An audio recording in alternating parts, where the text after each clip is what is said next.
Hello, my name is Epic Bubble, and I sometimes go by the name Simon, and this is a thoughts video.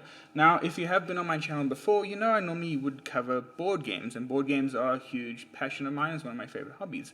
But what a lot of people don't know is I really enjoy Lego. I really enjoy collecting Lego, playing with it, even though I'm going on 30 now. It's just always been a part of my childhood. I've always appreciated just the quality involved in Lego and the fact that the Lego I had as a child will still be passed on to when my kids will have Lego.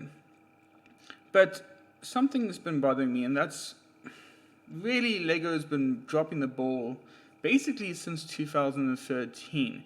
And it's what I want to talk about today, and that is we kind of need the castle theme back from Lego.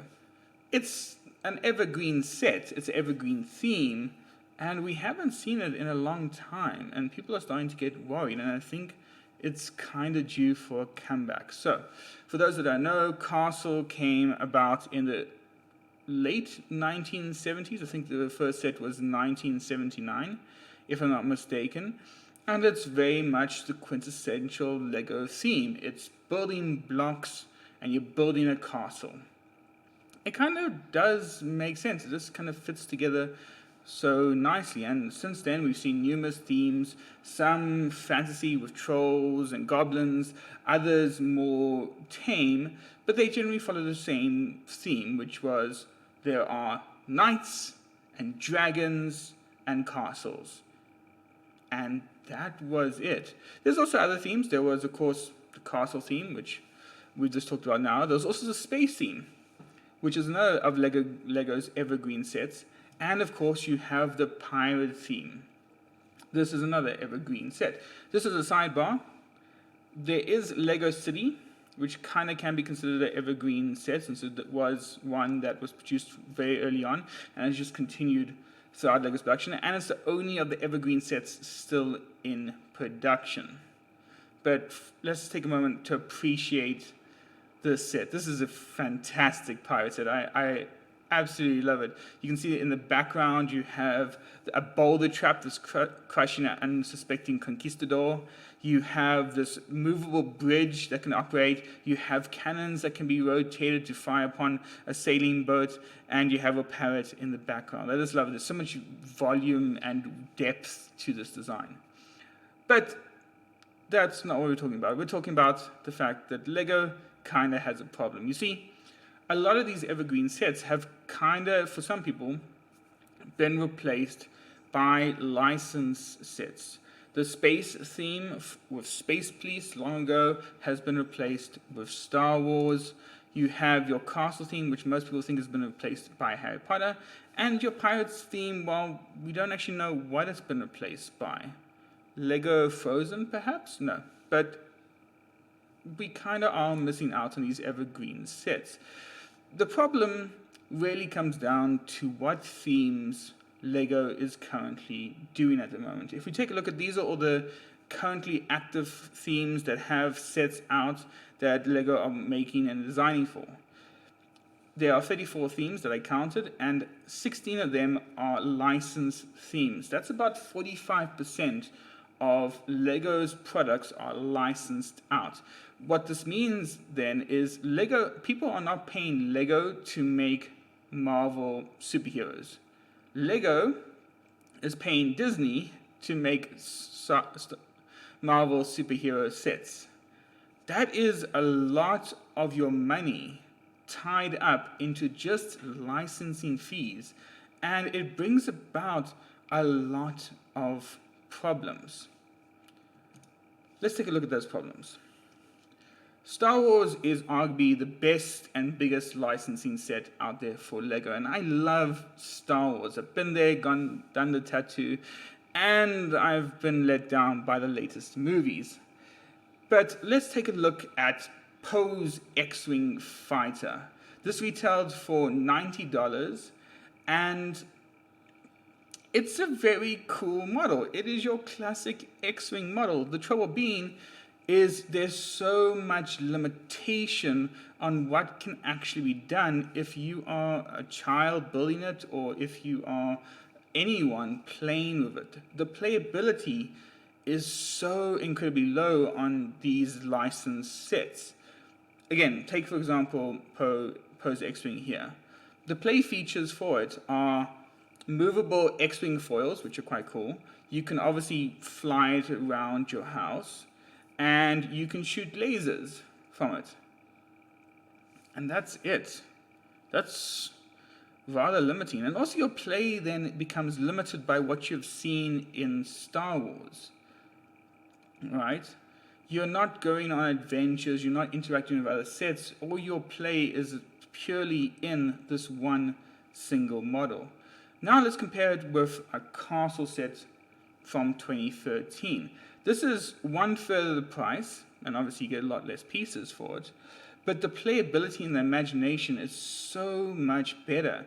There is a story here that gets told that the user or player or child can go upon. You have the situation where the Dragon Knights are busy raiding this gatehouse. They have a catapult that's going to fire through and break down the gate, and then all of a sudden the Dragon Knight on his horse is going to storm through and maybe take control of some of the treasure they have and run off of it. Or maybe the Lion Knights, they use their catapult and they manage to destroy the Dragon Knight's catapult, and they manage to fight them off, and they get put into a prison. There's a lot more story and play there, a lot more imagination. Do the Dragon Knights win? Or do the Lion Knights win? As a child, you're free to imagine how scenarios in this set play out.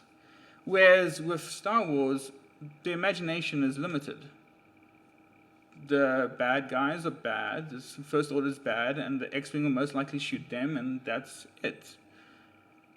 And also, by having all those license themes, you create limitations on your designers because they have to go through so many more processes to get those license theme sets okayed. They have to go through numerous designs to try and get the X-Wing to be perfectly right and identifiable as an X-Wing and usable as an X-Wing. Whereas with sets like Castle and Pirates and Space, basically your designers are opened up to new possibilities and new designs because of it. We need more sets with moments. Star Wars, Marvel, Disney, it's all limited because those characters are already preset. We know how they're going to behave. We know how those minifigures are going to act. We also know the adventures they've been on because we've engaged with the media. Lego doesn't have a lot of sets where it's their own IP and children can use their own characters and make their own characters. If we look at the themes on the right-hand side, you can actually see that Hidden Side, Ninjago, the Lego Movie, but Friends and City, those are only ones really where you can make your own adventures from them. You can create stories, and they have great playability. They're also not restricting your users. Lego City is fantastic because, if I want to build a police department, and now the police department and the fire station get merged together, and now I have a fire police force. I can do that, but with a lot of other sets, you simply can't. I want to just quickly talk about, this is the Aquanaut set. This is from 1995 or 1996. It is my all-time favorite Lego set to date because it just creates so many story moments for the builder. In this set alone, you can have a story where you're gathering crystals. You're going to load those crystals up into the submarine. The submarine is going to go to the Neptune research base and drop those crystals off using the crane, and then they're going to put those crystals into conveyor belts, and they're going to get processed into the lab, and then those processed crystals can then be turned into fuel and more oxygen for the submarine. But what happens if now there's an octopus that's now blocking one of the crystals, or maybe even the aqua sharks come and raid the base? Story moments. And not to be too boastful about it, but I recently, during this lockdown, which I hope everyone is being safe at, during this lockdown I took the time to rebuild the set. I actually found it in the attic, pulled it out, and built it, and it actually turned out really nicely. I posted it up to Reddit, and got 7,800 upvotes. that was more than the pirate set, the creator pirate set that just got released. The Ideas pirate set. There is a market for this stuff. And Lego don't seem to be paying attention to it. This is a brilliant set because not only is the theme so open for people to use, but it also just looks fantastic. And you can see the designers put so much effort into making this set playable with everything. Every piece of this is designed to be a playable element. Even looking at Castle 2013, which I arguably have a bit of a love for, there's a bit of a story going on between the different sets, and this is what I love about it. You know, we can have an ambush or like a getaway where the Dragon Knights have kidnapped the princess and are busy taking her away, and some of the Lion Knights try and intercept the cart, but it manages to get away. So then the Lion Knights have to get a catapult, and they're going to need some money for it, so they get sent to go get some money for it, and they traipse through the forest, and they get ambushed, but they manage to fight it off, and they manage to build a catapult, and now the catapult's going to be able to roll upon the dragon keep and knock down the wall so they could rescue the princess. There's a bit of story there which I love, and it can play out in numerous ways. So, and you just don't get that with licensed sets that Lego are producing. So what would I do if I had to do a Castle 2020 or 21? There are some rumors that Castle will be returning in 2020, but with the whole coronavirus, those are most likely could be pushed back all the way till 2021. But here's what I would do. I would have a small set that's about 100 pieces, very similar to the Forest Ambush set from 2013. You know, this is where some good guys and bad guys are fighting in a little skirmish. Then I would have a bigger good guy set of 250 pieces. And then I would have a really good guy set of about 1,000 pieces.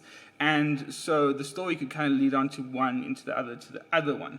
From the ambush, they go into like a little hideaway place or maybe a gatehouse, and then they go into the castle kind of thing. And the bad guys, I think the bad guys also need to be represented quite well, because that was also another thing that Lego kind of moved away from, is making sure each side was fair. So if you had like two children, one could be the good side, one could be the bad side, but it was always kind of even. So with the bad guys case, I would have one medium set of about 300 pieces, and then I would have another, like maybe not huge set, but one that's still quite big with about 450 pieces in. You know, so if I'm a parent buying these sets for my child, I'm going to say, okay, we're going to do the 120 Rand for Christmas, $120 for Christmas one, and then we'll pick up the bad guys one for your birthday kind of thing. So what would that kind of look like in terms of actual sets? Well, this is what I think Lego should do. We've already done Knights, we've already done Lion Knights versus Dragon Knights. We need the Forest Men. I know it's a twist, but think about it. It is adding a third faction if you already have your 2013 Castle stuff, or even before Castle stuff. The Forest Men haven't been seen since, what, late 1990s? And you're adding now a third faction in. And arguably, this is a fan favorite. So what would it look like? Well, you have the small set, which again, Forest Ambush. This could be very much just a forest scene where you're ambushing the bad guys, the Dragon Knights. Then you go on to a much kind of larger, not a larger set, but like a medium set. It could be like a forest hideout, or what I said here was a tree top hideout. This kind of large tree with a bit of booby traps perhaps. And then you have the like piece de resistance, the set that every kid should want, and this is the Forest Fortress, the updated version of it, where you have numerous trees darting up from the ground. Some of them could fall over. You have catapults coming out of the one side, and you just have this lovely ambush scene for your people. And likewise, you need some bad guys. And obviously, recursion, we have the Dragon Knights again. The whole reason, because the Dragon Knights were still fairly underrepresented in the previous sets. So you want to give them some really crunchy sets for this new age. So you have a dragon's cave somewhere that maybe the forest men can go and pillage and try and rob the dragon for all of its gold, perhaps. And that could maybe be your medium set. And then you have your big set. Well, not big. The forest castle is still the biggest one. But you could have a dark wizard's tower, and maybe the forest men have to try and destroy it because it's encroaching upon their land. Now, you might think that sounds a bit familiar, and that's because, well, it has kind of been done. A lot of my inspiration is actually coming from Lord of the Rings. Saruman's castle, this huge foreboding structure of darkness, and then you have this good guy nature power coming through to knock it down. You know, like, imagine the forestman with a treant. That would be really cool. But that's kind of my thinking of how it should be structured. You bring back the forest men, but you also give the dragon knights a bit more cool toys to play with. You know, so if I'm a child, I want to get everything. I want to get the forest fortress, but then I also want to get this huge dark castle that I can then go and attack with my units. And of course, here's a couple of inspiration pieces that I really enjoyed. It's just cool. I love the shield. I love the shield of the forest men. It's just a happy stag kind of feeling. And then obviously there's a nice remake of the Forestman's Crossing, just kind of updated to the modern day life. And it's just cool. I mean, I would love to have these kind of sets. But there you go. I hope you have enjoyed it. This is why I think Castle should come back. Not only is it allowing for much more playability, more flexible design, but it's also creating lovely story moments between people and between your players and users. It is loved by fans of all ages, including your older fans, and it doesn't cost you anything. It's not a licensed set, it just works. Anyway, I hope you have enjoyed this video. Thank you so much for watching. Remember to hit a like, and if you want to see a couple more videos, you can always hit subscribe. Thank you again, and goodbye.